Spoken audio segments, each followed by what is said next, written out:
우리 같이 찬양할까요? 내 눈 주의 영광을 보네. 내 눈 주의 영광을 보네. 우리 가운데 계신 주님, 그 빛난 영광 온 하늘 덮고 그 찬송 온 땅 가득해. 내 눈 주의 영광을 보네. 찬송 가운데 서신 주님, 주님의 얼굴을 온 세상 향하네. 권능의 팔을 드셨네.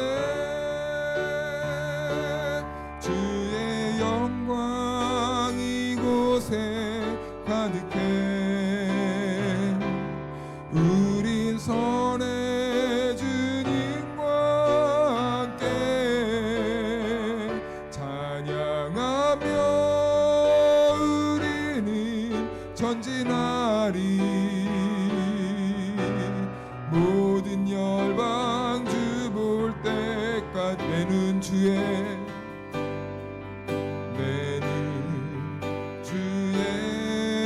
영광을 보내.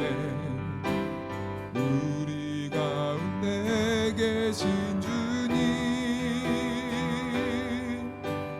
그 빛난 영광 온 하늘 덮고 그 찬송 온 땅 가득해. 내 눈 주의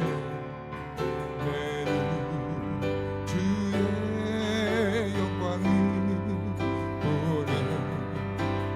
찬송 가운데 서신 주님, 주님의 얼굴은 온 세상 향하네. 권능의 팔을 드셨네. 주의 영광 이곳에 가득해.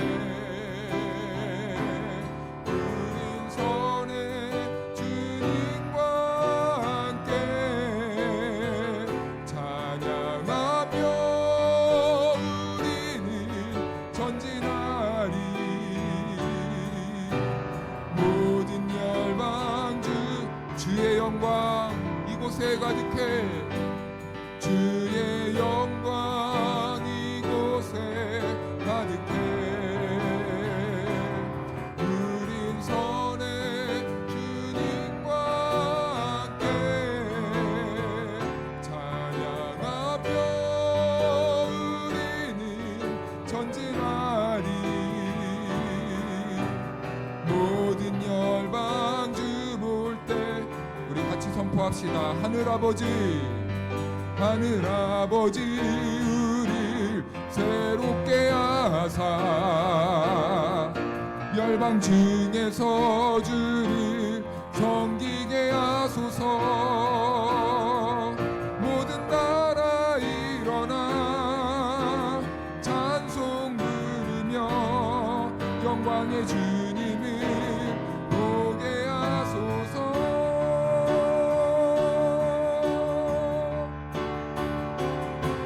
주의 영광 이곳에 가득해. 우린 선의 주님과 함께 찬양하며 우리는 전진하리. 모든 열방 주 볼 때 주의 영광, 주의 영광 이곳에 가득해. 우린 선의 주님과 함께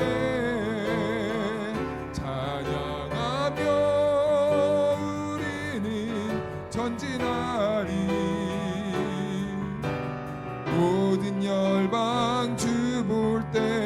모든 열방 주 볼 때까지 모든 열방 주 볼 때 모든 열방 주 볼 때까지 모든 열방 주 볼 때까지 할렐루야 아멘. 우리 시간 같이 손뼉 치며 찬양할까요? 주의 자비가 내려와 찬양합니다.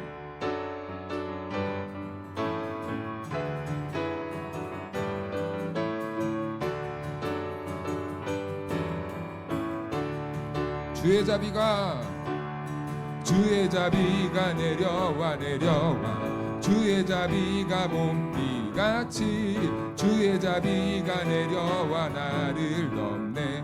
주의 자비가 내려와 주의 자비가 내려와 주의 자비가 봄비같이 주의 자비가 내려와 나를 덮네. 헤요 헤요 주의 자비하심과 헤요 주의 은혜로 헤요 나는 영원히 춤추리. 헤요 헤요 주의 자비하심과 헤요 주의 은혜로 헤요 나는 영원히 춤추리. 주의 자비가 내려와 주의 자비가 내려와 주의 자비가 봄비같이 주의 자비가 내려와 나를 덮네. 주의 자비가 내려와 주의 자비가 내려와 주의 자비가 봄비같이 주의 자비가 내려와 나를 덮네. 헤요 헤요 주의 자비하심과 헤요 주의 은혜로 헤요 나는 영원히 춤추리. 헤요 헤요 주의 자비하심과 헤요 주의 은혜로 헤요 나는 영원히 춤추리. 다 와서 찬양해 다 와서 찬양해 사랑을 주신 주 찬양해 사랑의 우리 주님 생명 주셔 소리쳐 찬양해 기쁨을 주시는 우리와 찬양의 제사 드리며 주님께 경배해. 아멘. 다 와서 찬양해 찬양해 주님 찬양해 주님 우리와 다 와서 찬양해 주님 찬양해 주. 우리 한 번 더 찬양할까요? 다 와서 찬양해 다 와서 찬양해 사랑을 주신 주 찬양해 사랑의 우리 주님 생명 주셨네. 소리쳐 찬양해 기쁨을 주시는 우리와 찬양의 제사 드리며 주님께 경배해.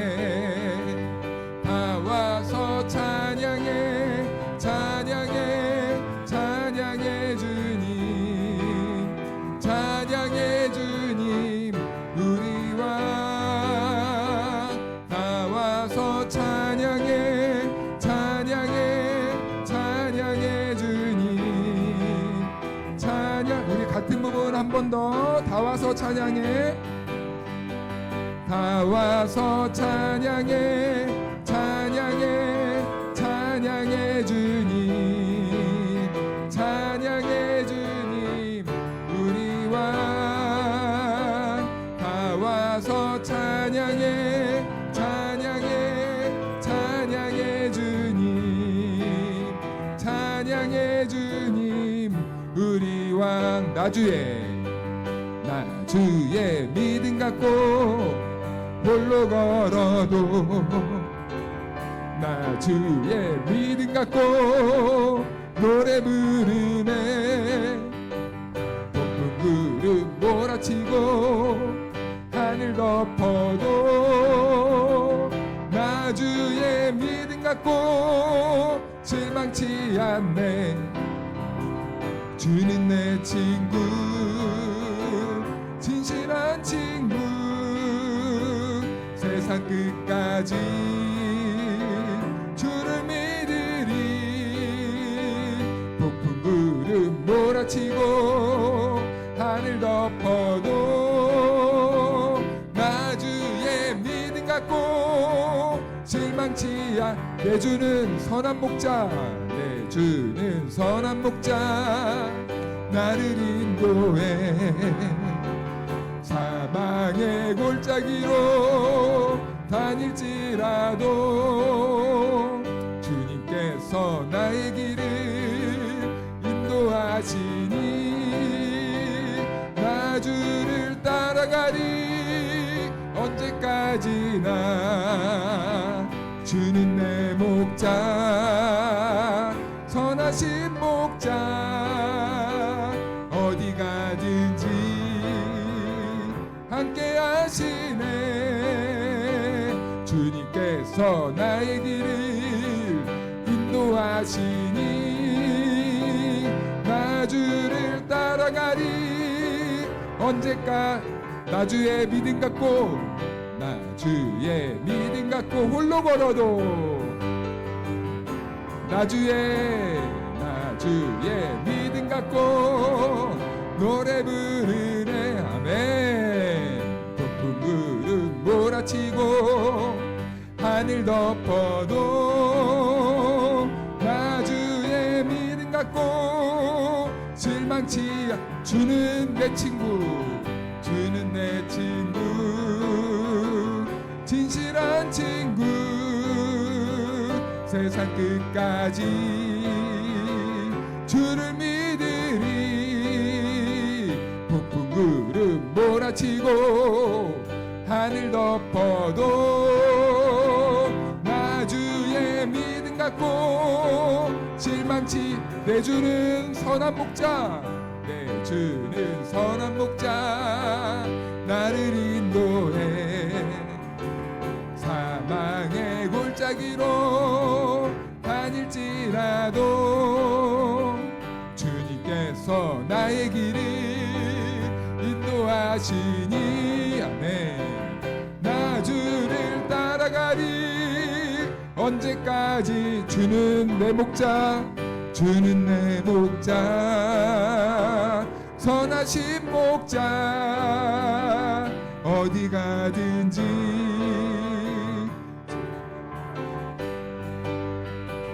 주님께서 나의 길을 인도하시니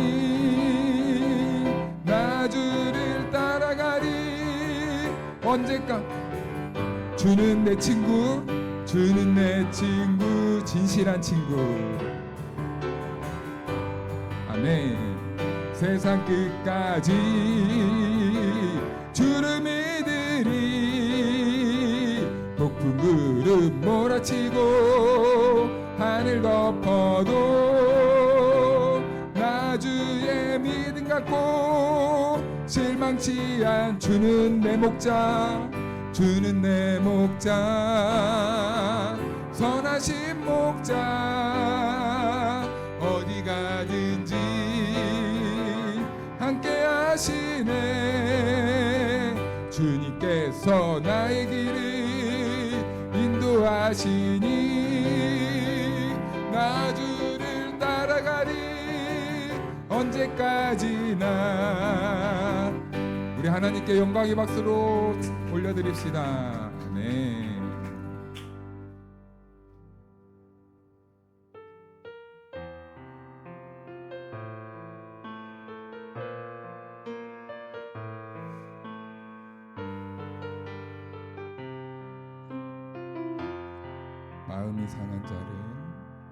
마음이 상한 자를 고치시는 주님, 하늘의 아버지 날 주관하소서. 주의 길로 인도하사 자유케 하소서. 새 일을 행하사 분케 주소서. 의에 줄이고 목이 마르니 성령의 기름 부소서. 의에 줄이고 목이 마르니 내 잔을 채워 주소서. 성령으로 채우사 주보게 하소서. 주의 임재 속에 은혜 알게 하소서. 주 뜻대로 살아가리 세상 끝날까지. 나를 빚으시고 새날 열어주소서. 의에 줄이고 목이 마르니 성령의 기름 부소서. 의에 줄이고 목이 마르니 내 잔을 채워. 우리 2절로 다시 한번 고백할까요? 성령으로 채우사 주보게 하소서. 주의 임재 속에 은혜 알게 하소서. 주 뜻대로 살아가리 세상 끝날까지. 나를 빚으시고 새날 열어주소서. 의에 줄이고 목이 마르니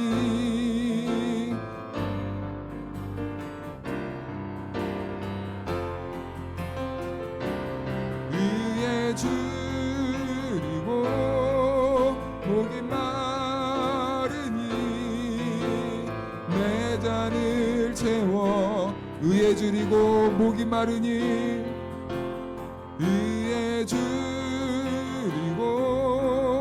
목이 성령의 기름을 성령의 기름 부소서. 의에 줄이고 목이 마르니 내 잔을 채워. 의에 줄이고 의에 줄이고 목이 마르니 성령의 기름 부소서. 의에 줄이고 목이 마르니 내 잔을 채워. 내 잔을 채워 주옵소서. 내 잔을 채워. 내 잔을 채워 주옵소서. 내 잔을 채워 주소서. 우리 시간 같이 기도하며 나아갈 때에 하나님 아버지, 오늘 이 저녁 우리들에게 주신 하나님의 말씀은 사사기 21장 25절 말씀입니다. 그때에 이스라엘에 왕이 없으므로 사람이 각기 자기의 소견에 옳은 대로 행하였더라. 아멘. 할렐루야. 하나님의 은혜와 평강이 우리 모두에게 함께하기를 주님의 이름으로 축복합니다. 우리가 지난 오랜 시간 동안 사사기를 보았는데 드디어 이제 좀 칙칙하고 약간 불안하고 그리고 떨리는 이 무서운 이 사사기의 말씀이 오늘로써 이제 대단원에 막을 내리게 됩니다. 그래서 이제 오늘로서 사사기를 끝내고 우리가 이제 또 다음 주부터는 지난번에 또 한 반쯤 하다가 끝냈던 히브리서를 이제 또 이어서 갈 텐데 벌써부터 제가 이제 오늘 말씀을 준비하는데 다음 주가 걱정되더라고요. 히브리서가 쉬운 말씀이 아닌데 쉽게 한다고 해도 눈치를 보니까 어려워요, 이 말씀이. 그래서 또 어떻게 또 성령님의 도우심을 구하며 또 준비할까. 오늘 막을 내리면서 또 다음 주부터 있을 또 말씀을 위해서 또 벌써부터 기대가 되게 되더라고요. 아무튼 오늘은 이제 사사기의 마지막 시간인데요.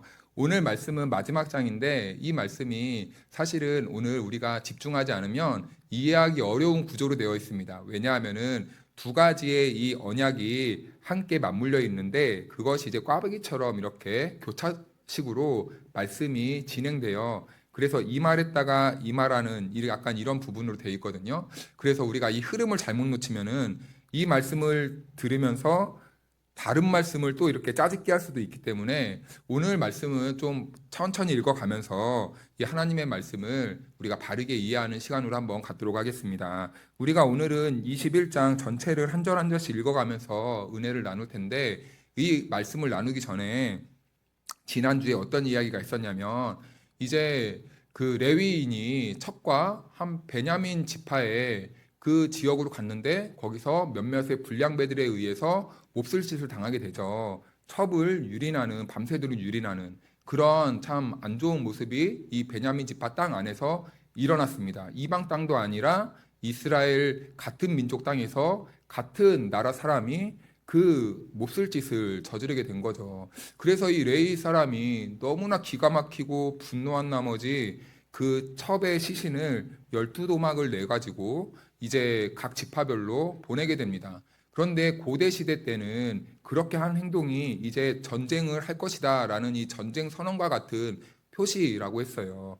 그러니까 그 시체 조각을 받은 각 지파 사람들이 이제 기가 차는 거죠. 11지파 사람들이 이제 베냐민이 그렇게 했다는 이야기를 듣고 격분하게 됩니다. 그래서 그들을 어떻게 칠까 이렇게 같이 회의를 하는 모습까지 우리가 보았죠. 그래서 20장 7절 말씀을 보니까 우리 한 장만 뒤로 넘겨볼까요? 20장 7절 말씀을 보니까 그들이 회의하는 내용이 기록되어 있습니다. 7절 말씀을 보니까 우리 같이 한번 읽어보겠습니다. 시작. 이스라엘 자손들아 너희가 다 여기 있은즉 너희의 의견과 방책을 낼지니라 하니라. 아멘. 이제 이 베냐민 지파를 어떻게 우리가 처리해야 될 것인가 너희들이 좋은 의견이 있으면 한번 제시해봐라 라고 하는 거예요.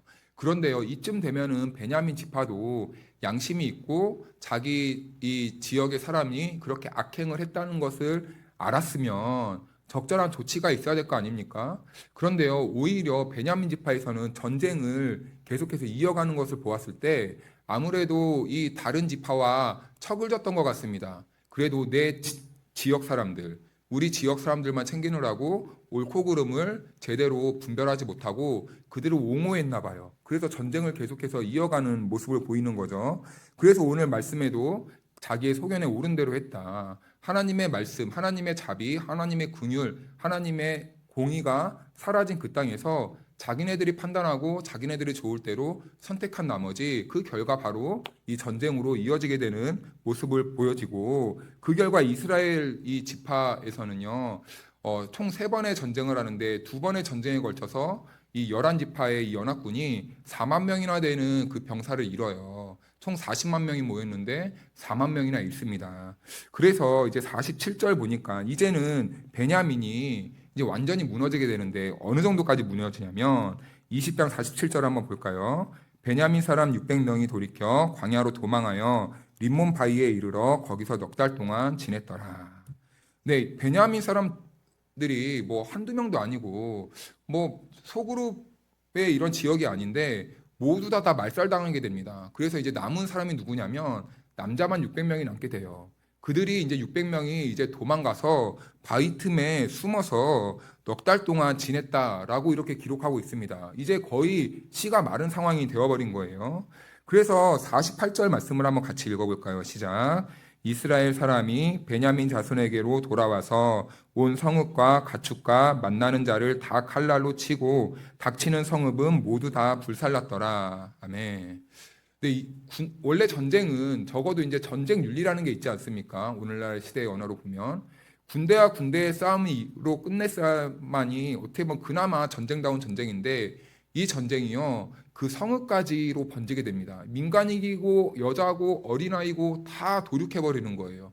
그러니까 그 결과 그렇게 참 이 처참한 전쟁이 벌어지고 이제 600명의 이 베냐민 사람만 남게 되는 모습을 본 거죠.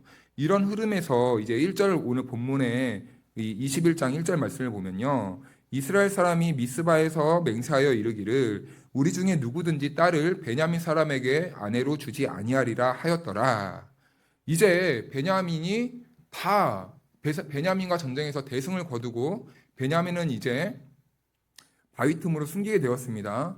그런데 이제 약간 이상한 기류가 흐르기 시작해요. 그런데 오늘 1절에 어떻게 시작하냐면 갑자기 과거에 이스라엘 백성들 11지파가 베냐민 지파하고 전쟁하기 전에 서약했던 내용을 다시 상기시키고 있는데 그 내용이 뭐냐면 우리가 옛날에 절대 앞으로 베냐민 지파 그 누구하고도 우리 이제 사돈관계 맺지로 않기로 했지. 결혼 안 시키기로 했잖아. 절대 그러면 안 된다. 지금 그 내용을 다시 상기시켜주고 있습니다. 그게 왜 그랬냐면은 그들의 분노가 그렇게 맹렬했다는 것을 보여주고 있는 거예요. 이제 관계를 완전히 끊어버리겠다. 베냐민 우리 지파에서 완전히 그냥 떨어져 보내자. 없어지게 하자. 어떻게 이런 악한 민족을 우리가 품을 수가 있냐. 절대 그럴 수 없으니까 앞으로 이 사람들하고 상종도 하지 마. 약간 이런 의미입니다. 절대 결혼시키면 안 된다. 선을 확 그어버려요. 그런데 우리가 여기에서 사사기를 보면서 항상 매주마다 강조했던 것 같은데요. 우리 종교가 때로는 과잉되고 과열되고 그리고 과장하는 것을 조심해야 됩니다. 너무 기독교가 종교가 너무 과장을 해서도 안 되고 자기의 이 허물을 가리기 위해 과장을 해서도 안 되고 너무 열광주의에 빠지면요. 그때부터는요. 오늘 사사기에 나오는 이 백성들처럼 이 무분별한 상태가 돼버려요. 무엇이 옳고 그른지, 무엇을 행동해야 하는지, 무엇이 사랑을 행하는 것이고, 무엇이 긍휼을 베푸는 것인지 마비가 돼버립니다. 이성이.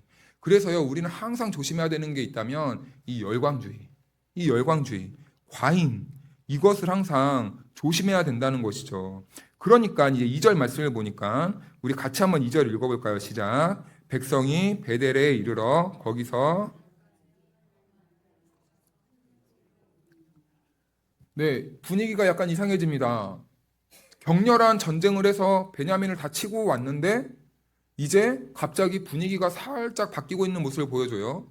이스라엘 사람들이요, 갑자기 하나님 앞에서 큰 소리로 울었다라고 해요.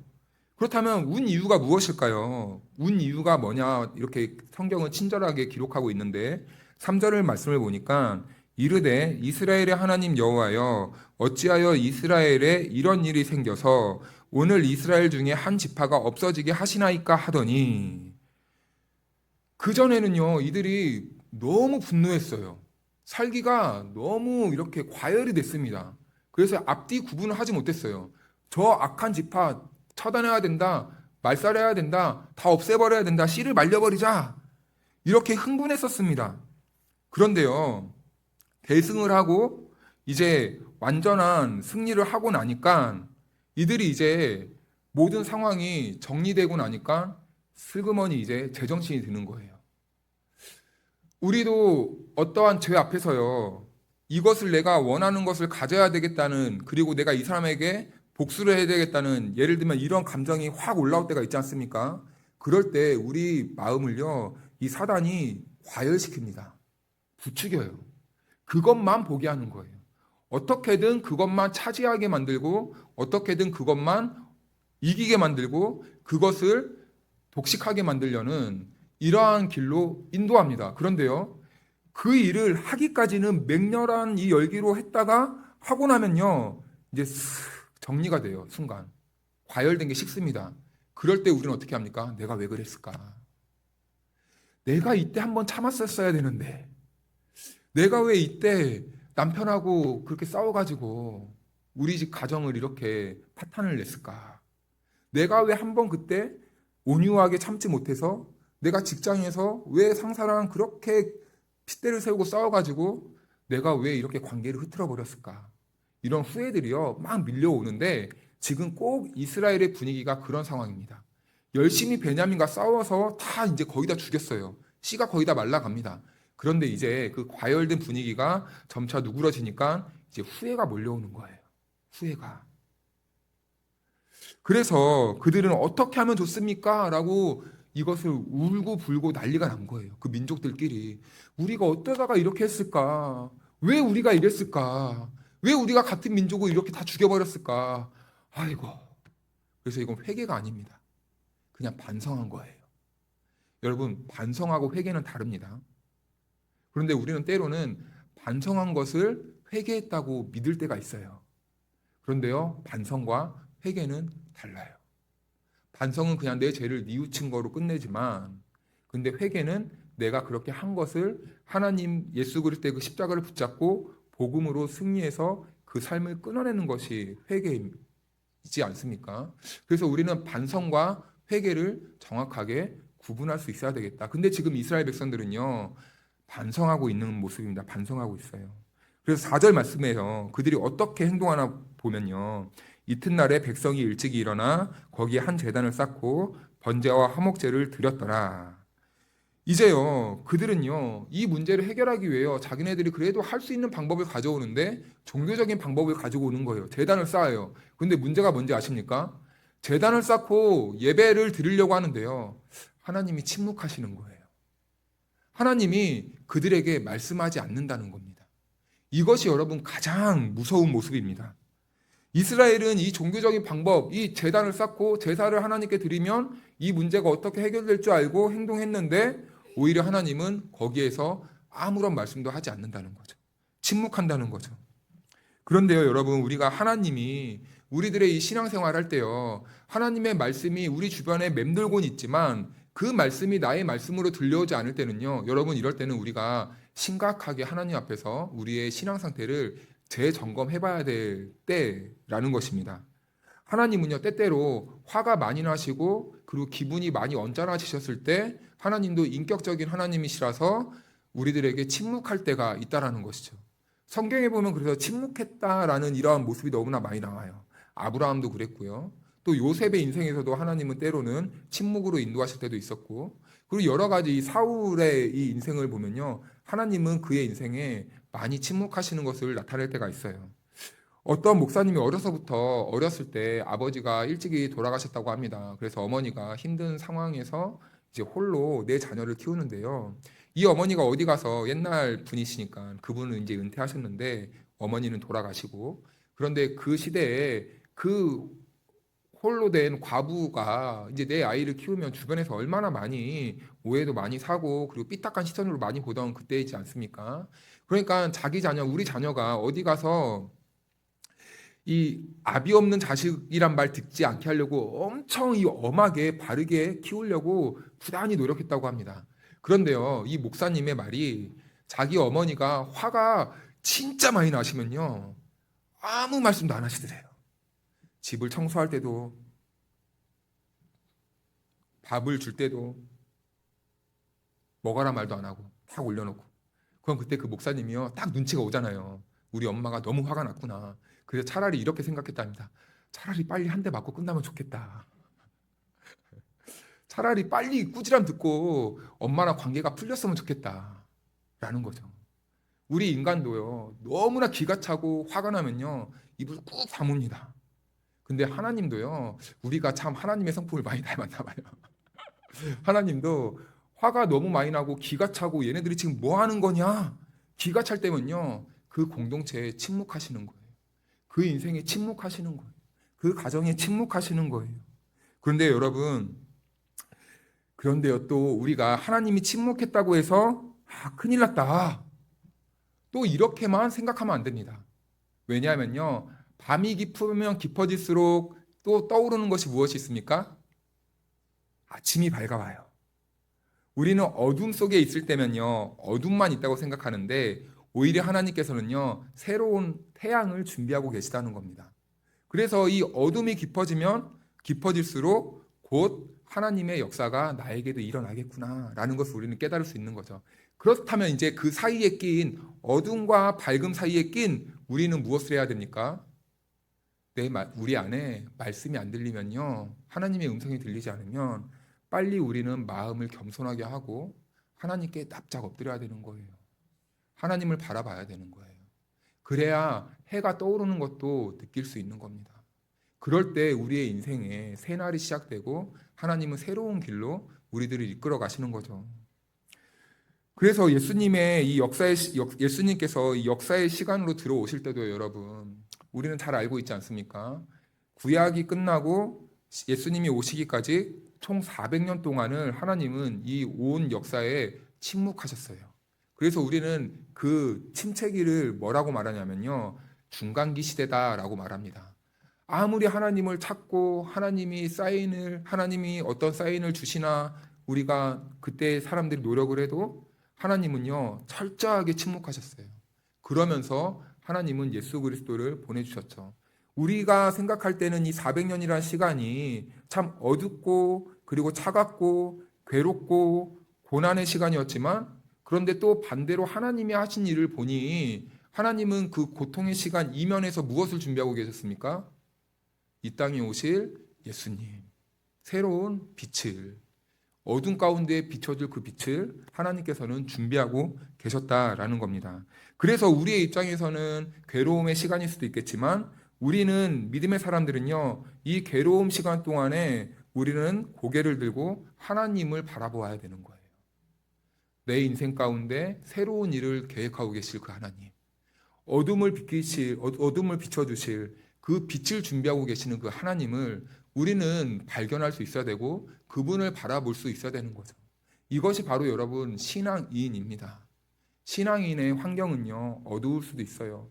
그런데 세상 사람들과 다른 점이 있다면 이 어두운 가운데서도 역사하신다는 그 하나님을 믿고 믿음의 눈을 들어 살아계신 하나님을 바라보는 것이 바로 신앙인이죠. 그래서 세상 사람들은 고난이 오고 역경이 오고 어둠이 오면은 넘어지고 쓰러지고 그리고 괴로워 울고 붙지만, 그런데 우리 믿음의 사람들은 그 자리에서 굳건히 서서 하나님을 다시 바라보고 내 인생 가운데 새 일로 역사하실 그 하나님을 붙잡고 그 자리를 버텨 서는 것이 바로 신앙인이다라는 것이죠.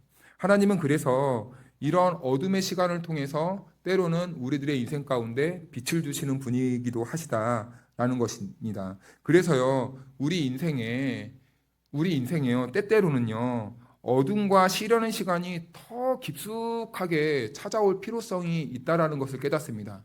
왜 그러냐면요, 인간은요, 그 어둠과 깊은 터널 속에 들어가고 그 좌절의 시간으로 우리가 인도함 받다 보면요, 아, 나에게 필요한 것은 예수님이시구나.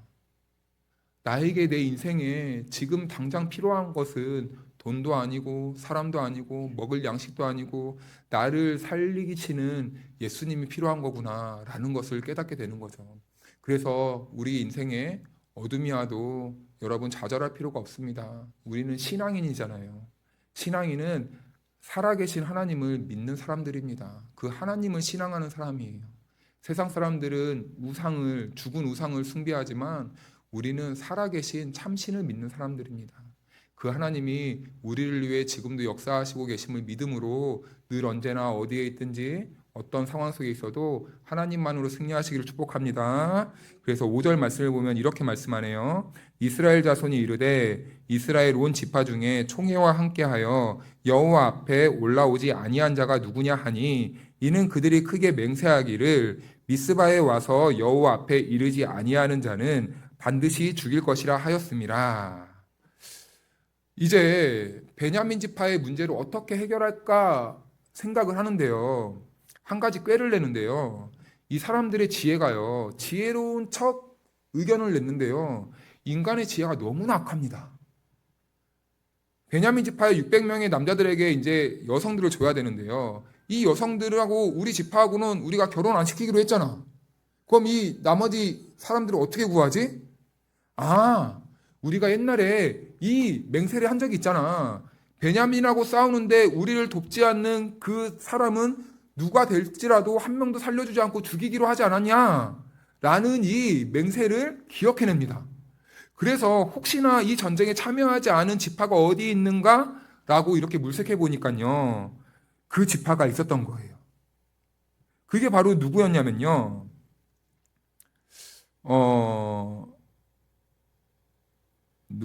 먼저 알아보기 전에 우리 6절에 먼저 한번 제가 좀 앞서갔네요. 6절 먼저 읽어보겠습니다. 시작.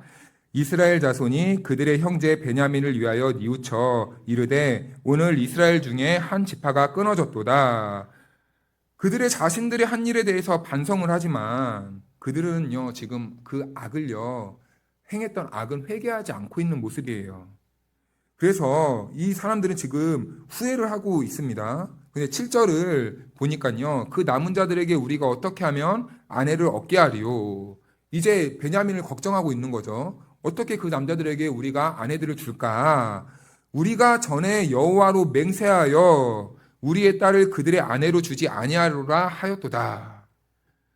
네, 절대로 이제 우리 딸을 주지 않겠다고 우리가 하나님께 맹세하지 않았느냐? 그래서 베냐민 사람들에게 우리 딸들을 줄 수 없다. 그래서 이제 여기에서부터는요, 아까 방금 말씀드렸다시피 전쟁에 참여하지 않은 지파를 물색하기 시작합니다. 8절 말씀을 보니까요, 또 이르되 이스라엘 지파 중 미스바에 올라와서 여호와께 이르지 아니한 자가 누구냐 하고 본즉 야베스 길르앗에서는 한 사람도 진영에 이르러 총회에 참여하지 아니하였으니. 딱 걸렸네요.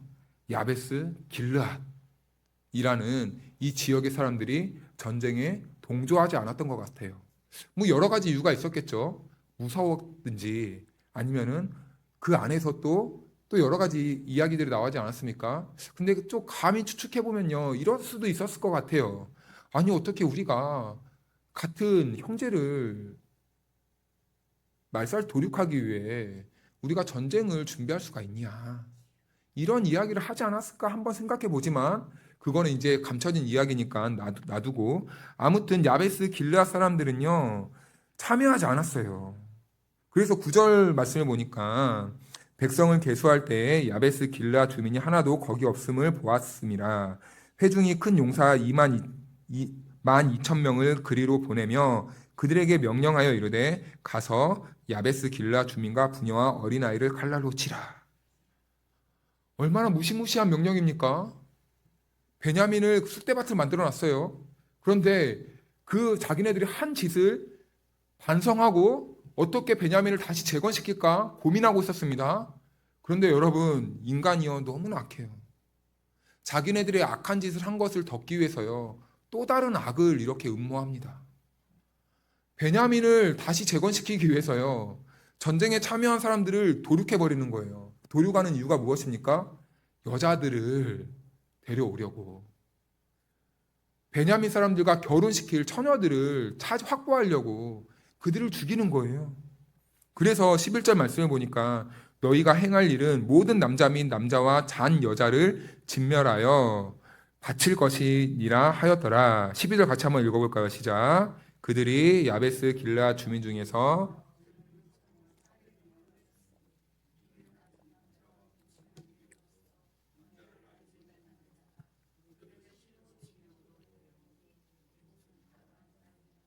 아멘. 네, 처녀 400명을 확보합니다. 거기서 400명을 확보해요. 이것을 하기 위해서 이 길르앗 야베스 사람들을 다 죽여버리는 거죠. 그리고 이제 이 400명을 확보한 400명을 베냐민 지파 그 600명 중에 400명에게 이제 줍니다. 그러니까 이 악한 일로 시작해서 또 악한 일을 후회했는데 또 다시 자기네들의 이 잘못된 것을 바로잡으려고 하는데 하나님 앞에 돌아가서 뜻을 묻는 게 아니라 다시 악한 일로 자기네들의 한 실수를 덮어버리는. 그래서 여러분, 죄는 항상 이 꼬리에 꼬리를 물지 않습니까? 죄를 짓는 사람들을 보십시오. 자기의 거짓을 감추려고 하는 사람들을 보십시오. 거짓말한 것을 감추기 위해 또 거짓말을 합니다. 겸이에게 너 뭘 폰했지? 몰래 핸드폰 했지? 아니요. 했잖아. 보면 다 알아. 안 했어요. 딱 보면은 여기 했는데 안 했는데 증거를 딱 내밀어도 안 했다고 오리발됩니다. 죄를 덮기 위해 죄를 짓는 이 약한 이 사람들의 모습이 고스란히 여기에서 보여주고 있습니다. 이것이 바로 인간의 어리석음이죠. 그런데 또 인간은 이것을 지혜롭다고 말을 하는 거예요. 이것을 전략이라고 말을 하는 거예요. 우리 드라마 보면 쉽게 볼 수 있잖아요. 분명히 죄를 지어서 나쁜 음모를 꾸몄어. 그런데 또 그것을 이루기 위해 더 큰 이 죄를 꾸며서 그것을 전략이라고 포장을 합니다. 그것을 세상은 지혜라고 말을 하는 거예요. 그런데 얼마나 악합니까? 우리도 똑같이 반복되는 모습을 역사에서 봅니다. 사람들은 평화를 말합니다. 그런데 그 평화를 유지하기 위해 뭘 합니까? 무기를 만드는 거예요. 전쟁을 하는 거예요. 평화를 얻기 위해서 평화의 방법으로 나아가야 되는데요. 핵무기를 만들어야 되고, 그리고 또 이 중동과 전쟁하는 것이 무엇입니까? 핵무기 만들지 말라고. 우리가 더 좋은 무기 갖고 있어야 되니까 너네들 만들지 말라고. 그래가지고 서로 이 평화를 유지한다고 거짓말을 하는 거예요.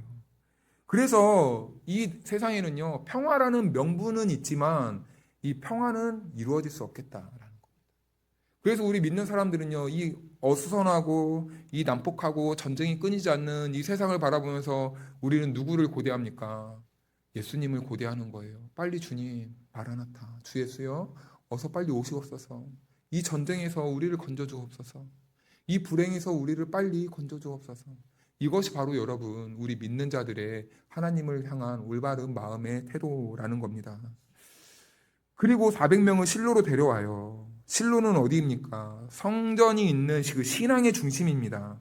그런데 여러분, 여기에 보니까요, 매우 안타까운 말이 있어요. 12절 마지막 하반절을 보니까 그들을 실로 진영으로 데려오니 이곳은 가나안 땅이더라.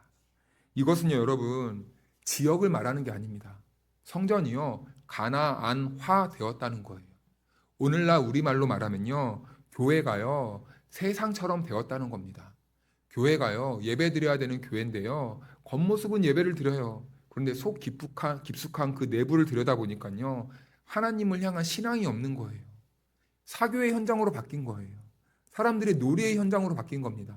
세상의 문화가 고스란히 교회 안에서 중심이 되고, 하나님의 말씀이 중심이 아니라 사람의 말들이 중심이 되고, 사람의 지혜가 중심이 되고, 하나님께 이 교회를 위해 하나님께 맡기는 게 아니라 사람이 어떻게 할까 모략을 세우는 이런 화 되었다는 겁니다.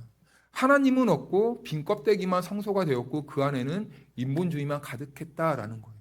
그래서 25절에 왕이 없었습니다. 자기 소견에 옳은 대로 행했던 시대가 사사기입니다 라는 거예요. 종교의 껍데기만 남았던 겁니다. 하나님이 없어요. 그 말을 이렇게 말을 하는 겁니다. 그래서 13절 말씀을 보니까 온 회중이 림몬바위에 있는 베냐민 자손에게 사람을 보내어 평화를 공포하게 하였더니 이제 베냐민 사람들아 나와라. 우리 다시 평화롭게 지내자. 불러 모읍니다. 14절 말씀 같이 한번 읽어볼까요? 시작. 그때 베냐민이 돌아온지라 이에 이스라엘 사람이 야베스 길르한 여자들 중에서 살려둔 여자들을 그들에게 주었으나 아직도 부족함으로 600명이 살아남았는데 400명을 빼앗아서 줬으니까 아직도 부족하대요. 200명이 부족하죠. 또 문제가 생긴 겁니다. 아니, 이제 200명의 사람들을 우리가 또 어떻게 확보할까? 우리가 이 사람들을 우리들의 딸을 줄 수 없는데 어떻게 이 200명을 구해올까? 이방 여자를 또 줄 수도 없고 또 전쟁에 참여하지 않은 지역은 이제 없으니 어떻게 할까 생각하다가요. 참 이 사람들이요. 웃기는 짬뽕들입니다, 정말. 무슨 일을 하는지 한번 우리가 그 모습을 한번 보겠습니다. 15절부터 보니까 백성이 베냐민을 위하여 뉘우쳤으니 이는 여호와께서 이스라엘 지파들 중에 한 지파가 빠지게 하셨음이었더라. 회중의 장로들이 이르되 베냐민의 여인이 다 멸절되었으니 이제 그 남은 자들에게 어떻게 하여야 아내를 얻게 할꼬 하고 이제 걱정이 생긴 거죠. 17절 보니까 또 이르되 베냐민 중 도망하여 살아남은 자에게 마땅히 기업이 있어야 하리니 그리하면 이스라엘 중에 한 지파가 사라짐이 없으리라. 18절 같이 읽을까요? 시작. 그러나 우리의 딸을 그들의 아내로 주지 못하리니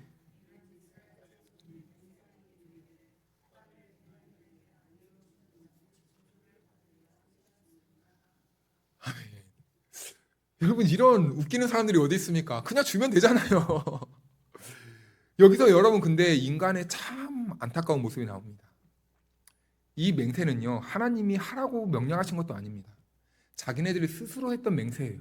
그런데 여러분 자기네들이 좋아서 맹세한 것은요 찰떡같이 잘 지키네요.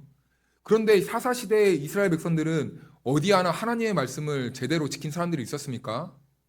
없었어요. 아니 하나님의 말씀을 그렇게 좀 잘 지켜보지. 자기네들이 좋을 대로 자기네들의 말은 딱 붙잡고 이것이 하나님의 말씀인고 하고 절대 놓지 않는. 그러니까 여기에서는요 이 사람들이 미련하거나 그럴 수도 있지만 하나님의 말씀을 옳게 지도해주는 사람이 없었다라는 것을 보게 되는 거예요. 하나님의 말씀이 뭔지 모르는 거예요. 듣지도 못하고 가르쳐주지도 못하고, 그러니까 이 사람들이요 이제 우민화 된 것입니다. 하나님의 말씀을 모르는 거예요. 그러니까 자기네들 소견에 오른데도 야, 우리가 이렇게 하면 하나님이 좋아하시겠지, 뭐든지 다 자기네들이 기준이 되어서 자기네들이 하나님인 것처럼 그렇게 스스로 행동했다라는 겁니다. 얼마나 무서운지 몰라요. 그런데 우리 안에도 이런 요소들이 너무나 많이 있습니다. 내가 하나님인 것처럼, 내가 하나님을 앞서서 내가 판단하고 내가 행동하는 모습들이 얼마나 많이 있는지 모른다는 겁니다.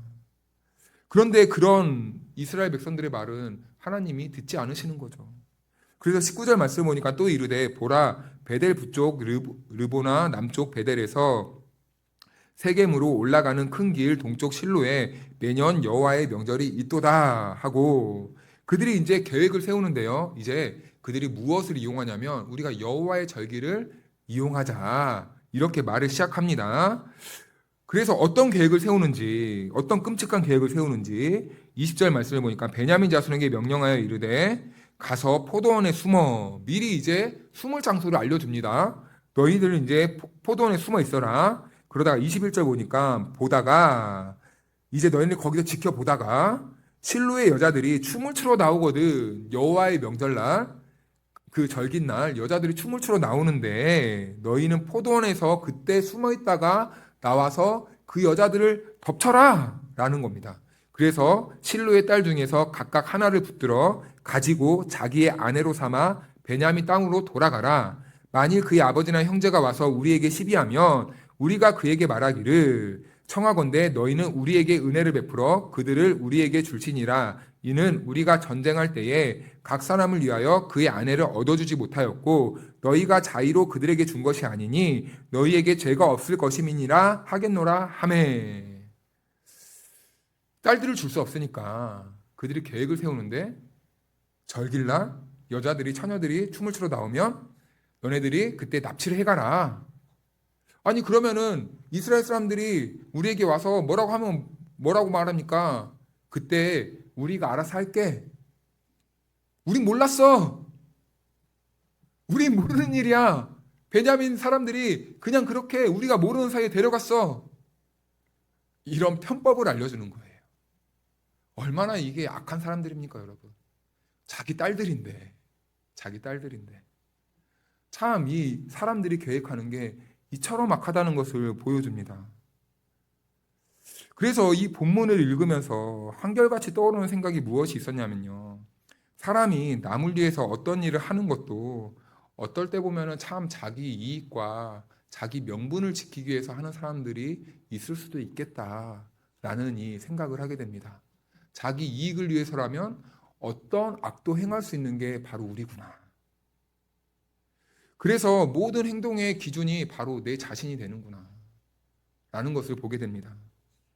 그런데요, 우리도 때때로는요, 하나님과 그리고 내 자신 사이에서 이 교묘하게 이 경계선에서 왔다 갔다 하는 경우가 있어요.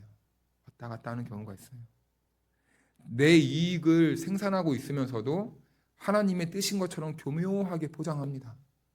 그래서 우리 이제 한국 교회 이 요즘 이 미디어에 퍼지는 모습을 보면, 젊었을 때는 정말 열정이 있을 때는 성도들 앞에서 하나님의 이름으로 하나님의 뜻으로 그렇게 열심히 목회를 하다가 말년이 되니까 정체가 들통나버리는 거예요. 지금까지의 목회 인생은, 지금까지의 신앙생활의 모든 명분은 하나님이었는데 그 말년에 하나님은 없고 자기의 이익만 챙기려는 그 사람들이 얼마나 많이 있습니까? 교회는 싸우고, 뭐 세습의 문제라든지, 뭐 은퇴 자금의 문제라든지, 뭐 또 심지어는 자기 아들을 개척하는데 돈을 내놔라 말라. 그게 있을 수 있는 일입니까? 성도들이 그래서 이런 부분에 상처를 받잖아요. 아니 그렇게 하나님을 말하던 사람이 왜 갑자기 저렇게 돌변해서 자기 이익만 챙기냐? 하나님을 믿는 사람이 어떻게 저럴 수가 있냐? 실망하고 상처받고 교회를 떠나고. 그런데 오늘 이스라엘 이 사사기의 모습을 보면서 사람이 그럴 수밖에 없는 참 존재이구나. 그러면서 또 밀려오는 생각이, 하나님 이런 연약하고 이런 죄 많은 우리에게 그리스도가 필요합니다. 예수님이 필요할 수밖에 없습니다. 예수님 내 안에 빨리 내 안에 오셔서 우리의 이런 어그러지고 나만 생각하는 이 이기적인 마음은 주님 빨리 해결해 주십시오. 그 갈망이 일어나는 것 아니겠습니까? 그래서 이, 이 사사기는 지금 인간의 이런 악한 생각과 인간의 이 어쩔 수 없는 이 죄악 많은 이 본질을 계속해서 들춰내고 있는 거예요. 그러면서 이 사사기의 전체 중에는 그러면 참된 왕이 누구시냐? 우리를 이런 악과 사망의 음침한 골짜기에서 구원해 주실 분이 누구냐? 라는 질문을 남기면서 그리스도가 아니냐? 그래서 그리스도를 바라보게 하는 그 모습을 우리는 또 깨닫게 되는 거죠. 그래서 마지막 우리 힘을 내서 우리 23절부터 25절까지 우리 한 절씩 교독해서 한번 읽겠습니다. 베냐민 자손이 그같이 행하여 춤추는 여자들 중에서 자기들의 숫자대로 붙들어 아내로 삼아 자기 기업에 돌아가서 성읍들을 건축하고 거기에 거주하였더라.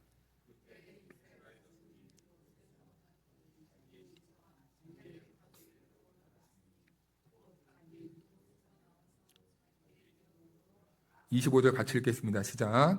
그때에 이스라엘의 왕이 없으므로 사람이 각기 자기의 소견에 옳은 대로 행하였더라. 아멘.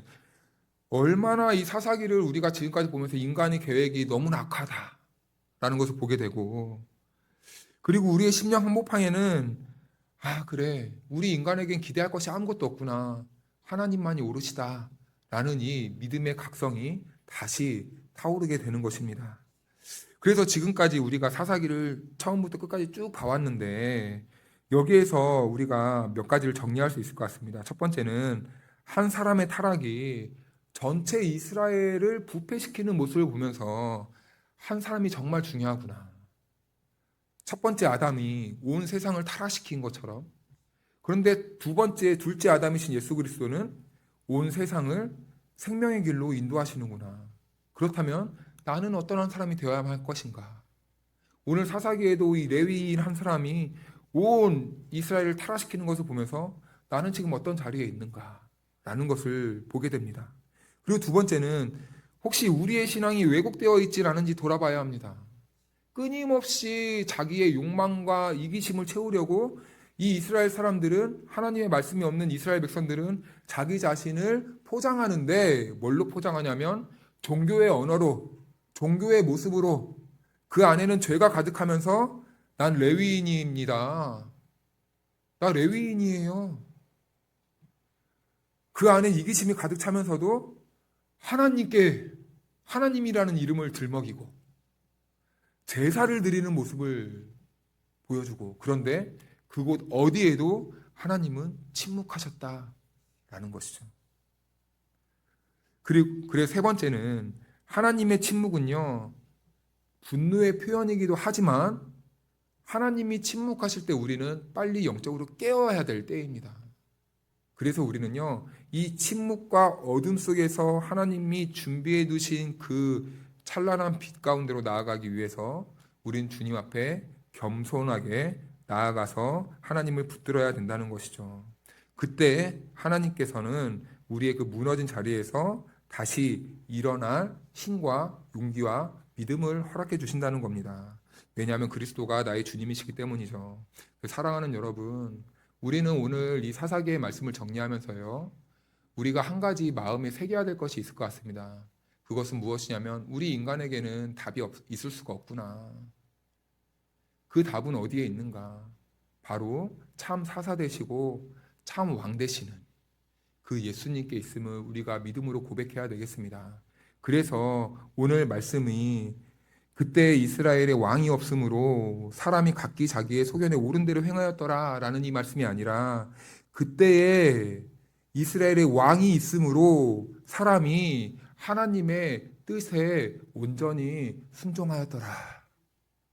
이 말씀을 기대하면서 오늘 부르신 이 자리에서 이 말씀을 기초 삼고 디딤돌 삼아 하나님의 뜻에 다시 한번 우리가 전념할 수 있는 저와 여러분들의 삶이 되기를 주님의 이름으로 축복합니다. 우리 같이 찬양하겠습니다. 전능하신 나의 주 하나님 찬양하고, 오늘 우리가 하나님 앞에 진실한 마음으로, 간절한 마음으로 기도로 나아가겠습니다.